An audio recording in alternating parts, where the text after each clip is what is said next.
After having crossed 41 countries and over 55,000 kilometers, I had a major breakdown. A broken timing belt forced me to stay for over 8 weeks in Windhoek.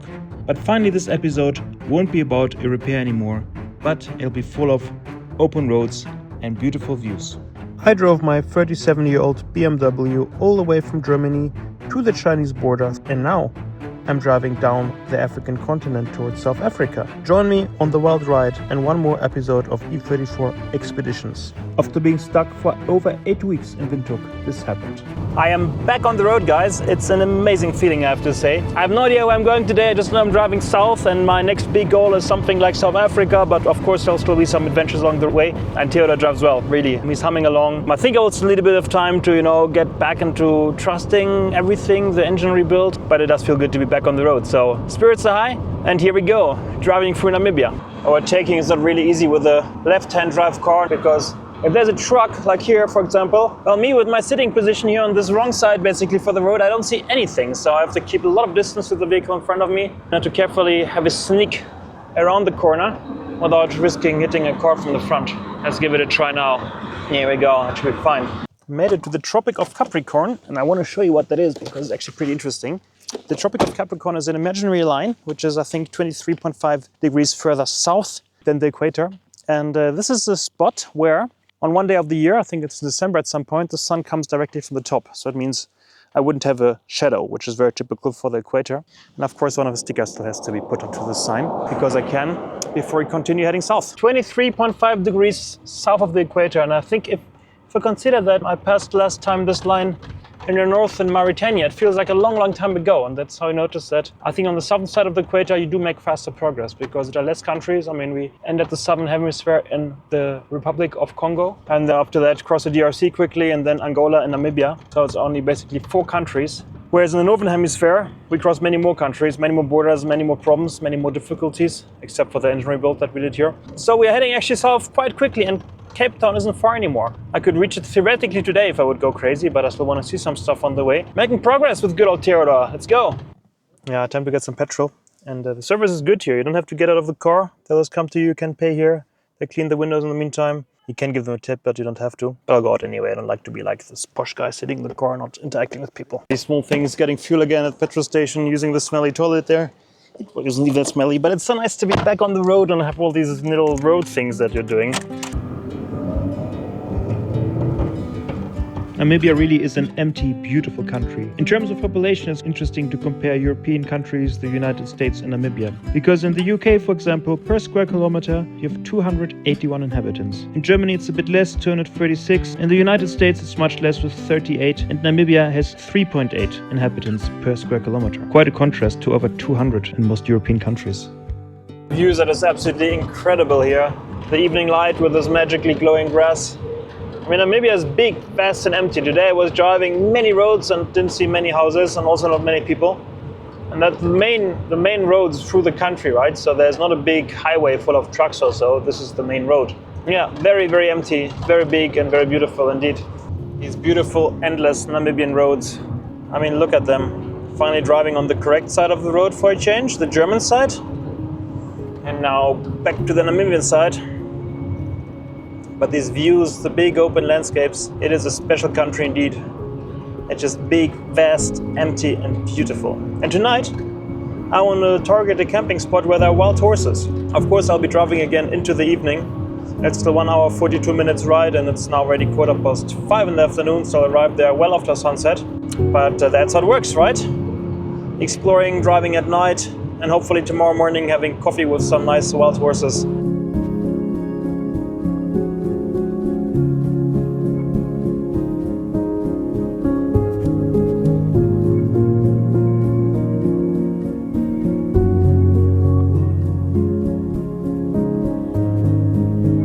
Okay, this time-lapse clearly at the wrong settings. Anyway, the sunset is beautiful, look at it. I'm really enjoying the evening ride, and it's still 50 minutes to go to the camping spot. 78 kilometers. It'll get dark. Let's hope we find the spot anyway. Don't drive at night in Africa, they said. Well, as you saw in previous episodes, I was not only driving at night in Namibia, but also in the pitch dark in DRC, for example, or in Mauritania. Actually, in pretty much every country, including Nigeria. And driving at night in Namibia is absolutely fine, it's not dangerous. The biggest danger are actually wild animals crossing the road that you don't see in time. Well, this looks promising. That'll be the camping spot direction for tonight, and of course it's no tarmac roads. Quite dark in this direction, and in this direction we have nice, beautiful sunset. Washboards. That's Namibia. My door seals are very squeaky, I have to look at them and do something about that. I got almost used to it already, but that's not exactly great. Okay, it's pretty dark and we made it to the camping spot for tonight. I think the horses will be somewhere there tomorrow if I'm lucky. I can see also some ice shining there in the dark, I'm not sure what it is. And it's pretty windy, but I think I'll stay right here. The first spot I found, they're often the best. Okay guys, I don't have a second battery in my car, I only have a 60 ampere normal starter battery that I need to start tomorrow morning.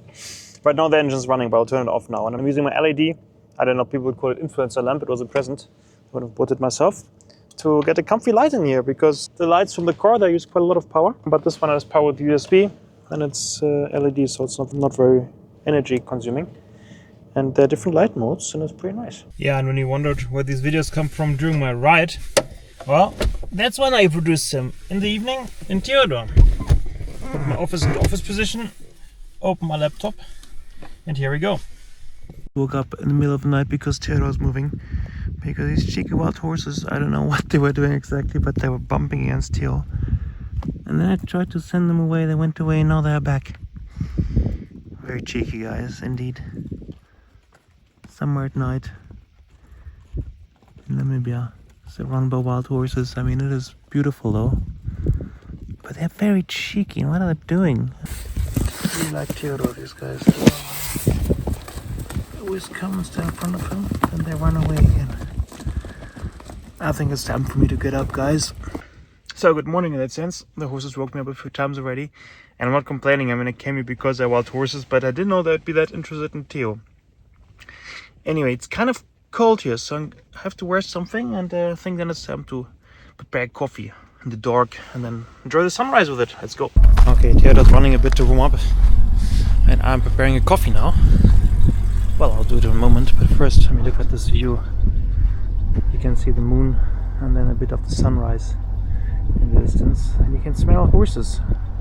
And you can also hear them sometimes, so I'm really looking forward to see a bit more once it gets a bit lighter in a moment. With the coffee, let's go. But here, I'm not quite sure what that's for, but I'm using it, yeah, as my kitchen.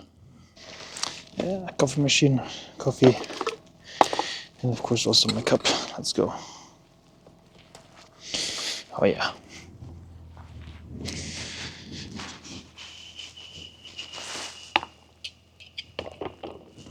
Yeah, it gets light quite late here. It's only, I think, 6:30, so it's not too bad. It's still really dark. Bit too much water. There we go. What this guy in Germany? Crossed the entire African continent with me. Crazy. Yeah, by the time the coffee will be done, it'll be nice and warm in Theo because the engine's running for 2 minutes already. And then the horses are standing here, curious and cuties. And then, I mean, look at this view. You can see the coffee cooking, and then the moon in the background and the sunrise. It's just absolutely beautiful here. In the mid-desert. Right horses? As far as I know, these horses, they got left behind by some German, I think, officers 100 years ago, and they just went back to nature and are living a good life and freedom here now. What are they doing? They really like Theodor, and I have no idea what is so fascinating for them. Cheeky horses. Farting. There we go. What a place to be alive, huh?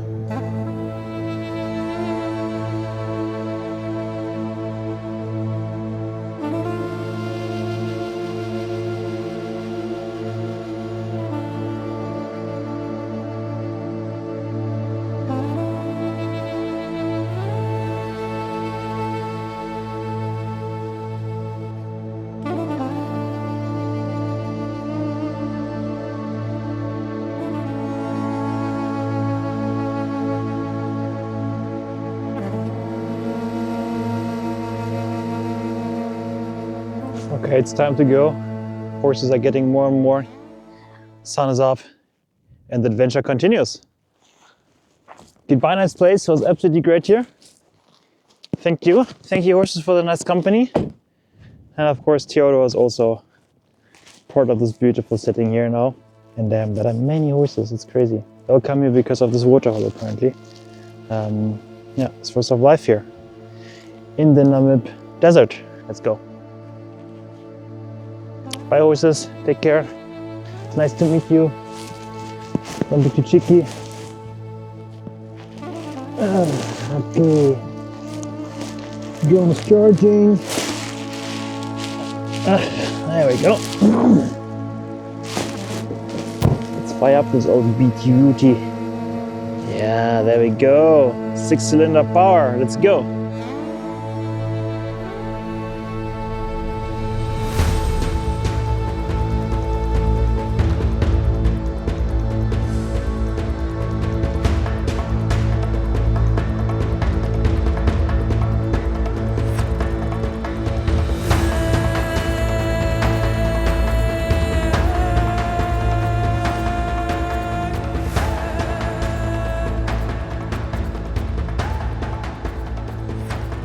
Well, this is what I call a beautiful morning ride. Look at this. Oh yeah, that's what road tripping is about, isn't it? Open roads, early mornings, and now we're driving to another very interesting destination. I'll tell you a bit more about it in a moment.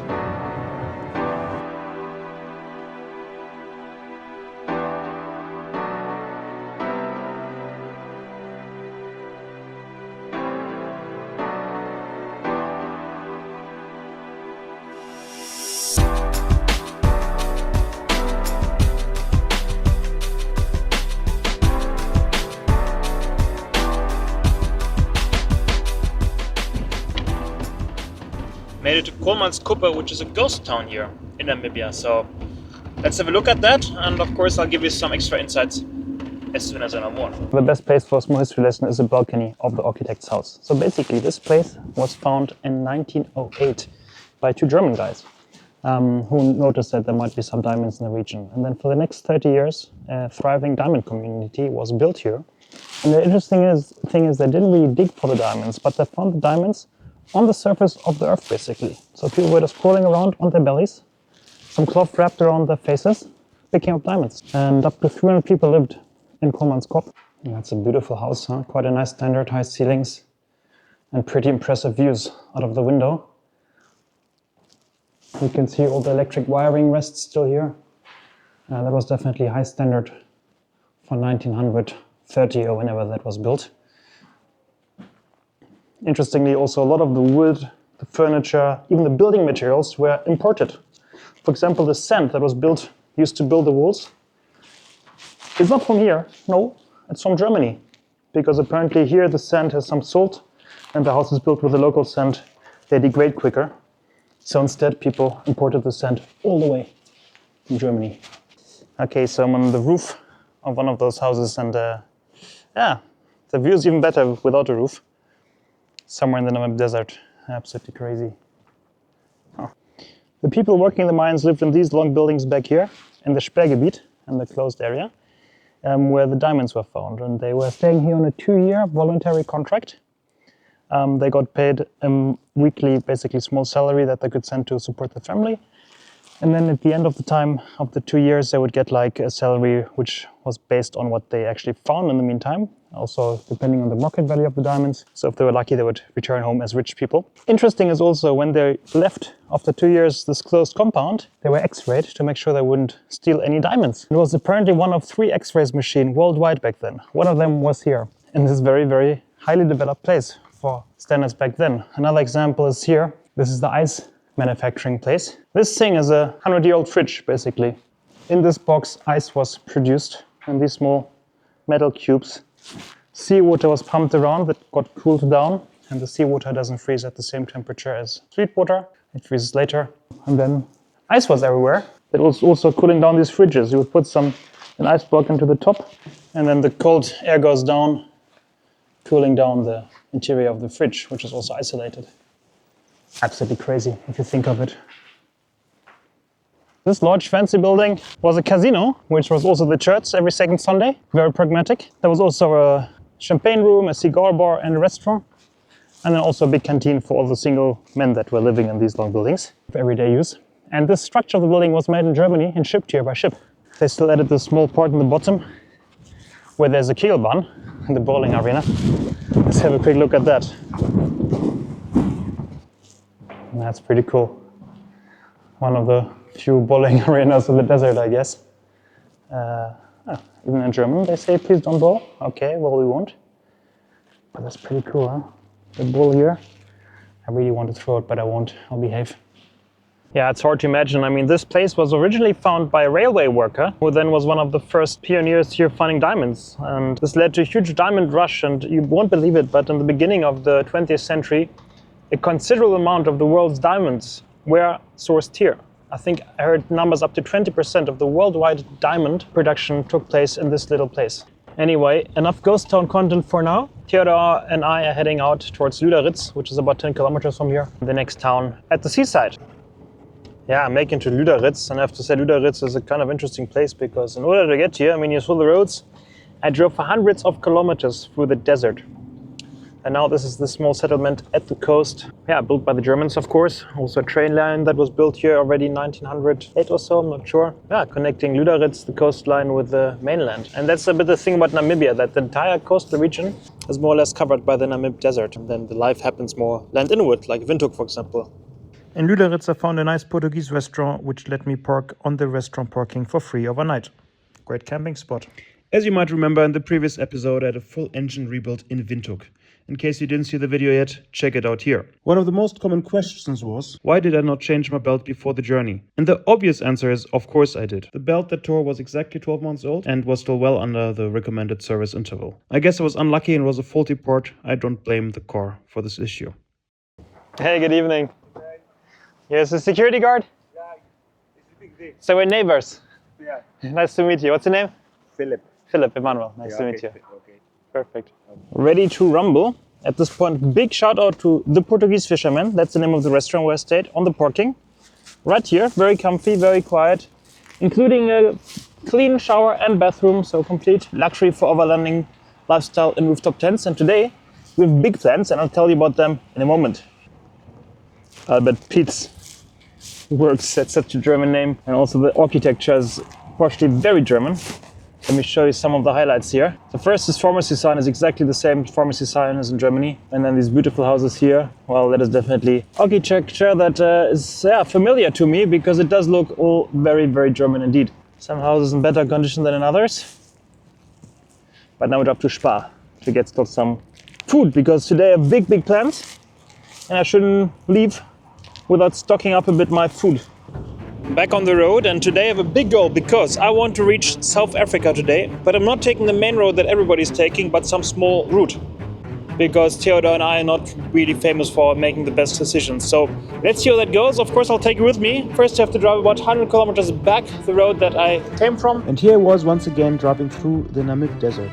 The Namib Desert is famous for being one of the oldest deserts in the world, spanning 2,000 kilometers along the Atlantic coast of Angola, Namibia, and South Africa, boasting beautiful remote views.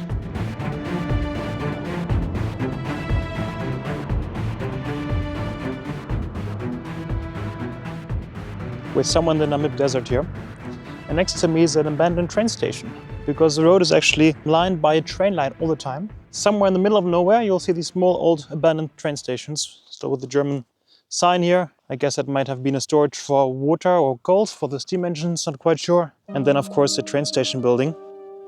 Very scenic indeed. Also the engineers of the train stations were the reason that diamonds were found here, because they were walking around and at some point they noticed that in the dark something was shimmering in the moonlight and they found diamonds. That changed the entire region completely. Now the train line is basically not used anymore at all. There are no passenger trains running here anymore. As far as I know, sometimes some freight trains are driving from the harbor land inwards. Apparently one of the challenges on this train line was that often the tracks got covered by sand dunes because the sand is constantly moving. Well, let's have a look at the train station building. Okay, not very much left. Condition isn't great. Interesting, it looks like some small cellar here. Somewhere far away from civilization in Namibia. I have to say, Theodor does look good. What do you think? Tell me in the comments. Is there any more beautiful overlanding vehicle than Theo? Well, let's hit the road again. and continue towards South Africa. Let's see if the small road exists that I want to take. Let's go. And suddenly the landscape is comparably green after the desert-like landscape before. And the reason is that in the last 119 kilometers from the coast that I drove so far today, we reached 1,360 meters of altitude. So it actually really goes up once you leave the coast. And thus also the vegetation changes. Okay, we are reaching the town of Aus. And Aus is a funny name because Aus in German means off. In the middle of absolutely nowhere. So I'm a bit curious how this place will look like. Let's go. Small police station here. High risk accident zone. Well, honestly, I don't think there are many trains to cause accidents. Oh, and a very German looking church. That's actually kind of cute. At the end of the world in Namibia. There we go, crossing the train line. And I don't know about you guys, I'm not a train specialist, but these tracks, they don't look like many trains pass here because there's sand everywhere. And they're kind of rusty. I'll still get some petrol here because fuel is more expensive in South Africa than in Namibia. And I don't know if there'll be any more fuel stations in the next 260 kilometers towards South Africa. And if there would be some, who knows if they have fuel. So I'll use every opportunity on the way I have to fill up my tank. There we go, fuel station. Good news, apparently the road that I plan to take is good. Apparently a lot of tarmac, so this road that nobody could really give me a lot of information about seems to be a completely fine option. Let's go.